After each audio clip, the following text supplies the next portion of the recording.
കായംകുളത്തെ Pradeep MLA മകനെതിരായ കഞ്ചാവ് കേസിൽ 2 സാക്ഷികൾ കൂടി മൊഴി മാറ്റി.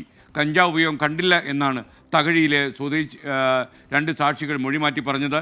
പ്രദീപയുടെ പരാതിയിൽ നടത്തിയ അന്വേഷണത്തിലാണ് എക്സൈസ് അസിസ്റ്റന്റ് കമ്മീഷണർക്ക് മുമ്പിൽ മൊഴി മാറ്റിയത്. മനീഷ് മഹിവാൽ ആലപ്പുഴയിൽ ചേർന്നു. മനീഷ്, ഇതിൻ്റെ പിന്നിൽ എന്തെങ്കിലും നാടകമുള്ളതായി നമുക്ക് തോന്നിയിട്ടുണ്ടോ?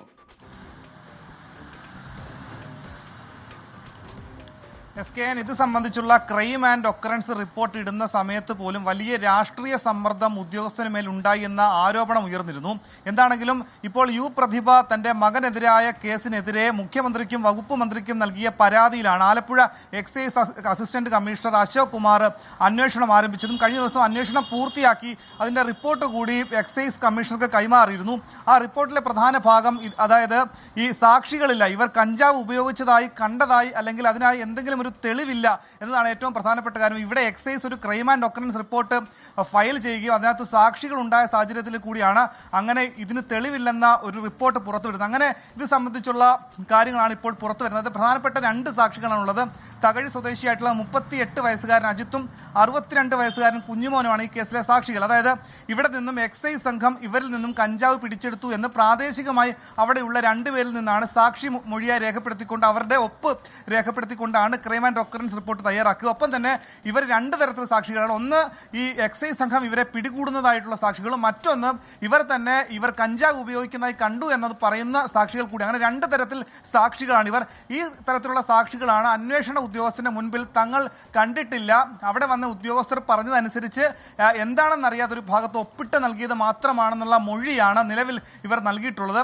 അങ്ങനെ അതിന്റെ അടിസ്ഥാനത്തിലാണ് കഞ്ചാവ് ഉപയോഗത്തിന് തെളിവില്ല എന്ന റിപ്പോർട്ട് നിലവിൽ കമ്മീഷണർക്ക് ചെന്നിരിക്കുന്നത്. ഒപ്പം തന്നെ ഈ കേസിൽ ഏറ്റവും നിർണായകമായിട്ടുള്ള ഭാഗം അതായത് ഇവിടെ മെഡിക്കൽ പരിശോധന നടത്തിയിട്ടില്ല എന്നുള്ളതാണ്. പക്ഷേ ഈ 20B 20A തുടങ്ങിയിട്ടുള്ള കഞ്ചാവ് കേസുകൾ മിനിമൽ കേസുകളാണ്. സാധാരണ കുറഞ്ഞ അളവിൽ കഞ്ചാവ് പിടിക്കുന്ന കേസിൽ സാധാരണഗതിയിൽ ഈ എക്സൈസ് മെഡിക്കൽ പരിശോധന നടത്താറില്ല. അങ്ങനെയുള്ള മെഡിക്കൽ പരിശോധന ഈ പ്രതികളെ ഇതിനെ കൗണ്ടർ ചെയ്യുകയും അല്ലെങ്കിൽ ഇവർ ഉപയോഗിച്ചിട്ടില്ലെന്ന് പറയുകയും ചെയ്യുന്ന ഘട്ടത്തിൽ ഉയർന്ന തോതിലുള്ള കഞ്ചാവ് പിടികൂടുകയോ രാസ ലഹരിയിൽ പിടികൂടുന്ന ഘട്ടത്തിലാണ് അത് ഏതെങ്കിലും സ്വകാര്യ ആശുപത്രിയിൽ രക്തപരിശോധന നടത്തുന്നത്. ഇവിടെ അങ്ങനെയുള്ള പരിശോധന നടത്തേണ്ട ആവശ്യം വന്നിട്ടില്ല. ഇത് അറിയാവുന്ന അന്വേഷണ ഉദ്യോഗസ്ഥനാണ് അസിസ്റ്റന്റ് കമ്മീഷണർ. പക്ഷേ അദ്ദേഹം ഈ കാര്യം മറച്ചു വെച്ചുകൊണ്ടാണ് മെഡിക്കൽ പരിശോധന നടത്തിയിട്ടില്ല എന്നൊരു തെളിവ് തെറ്റിദ്ധരിപ്പിക്കുന്ന രീതിയിൽ കൊടുത്തിട്ടുണ്ടെന്നുള്ള രീതിയിൽ വലിയ ഒരു പുകമറ ഇതിനിടയിൽ ഈ എക്സൈസ് ഉദ്യോഗസ്ഥർക്കിടയിൽ തന്നെ വരുന്നത്. ആദ്യമായിട്ടാണ് ഒരു എക്സൈസ് ഉദ്യോഗസ്ഥൻ തന്നെ തന്റെ കീഴുദ്യോഗസ്ഥനെതിരായി ഒരു റിപ്പോർട്ട് കൂടി കൈമാറുന്നത്. എന്താണെങ്കിലും ഇതുമായി ബന്ധപ്പെട്ട റിപ്പോർട്ടിന്റെ അടിസ്ഥാനത്തിൽ വരും ദിവസങ്ങളിൽ നടപടി ഈ അന്വേഷണ ഉദ്യോഗസ്ഥൻ ആലപ്പുഴ കുട്ടനാട് സർക്കിൾ ഇൻസ്പെക്ടർ ജയരാജിനെതിരെ എന്താണെങ്കിലും നടപടി ഉണ്ടാകുമെന്ന് ഏറെക്കുറെ ഉറപ്പായി. ഒപ്പം തന്നെ ഈ കേസിലെ 9 പ്രതികളാണുള്ളത്. 3 മുതൽ 9 വരെയുള്ള പ്രതികളെ പ്രതിപ്പട്ടികയിൽ നിന്ന് ഒഴിവാക്കാനും ഏകദേശം തീരുമാനമായിട്ടുണ്ട്.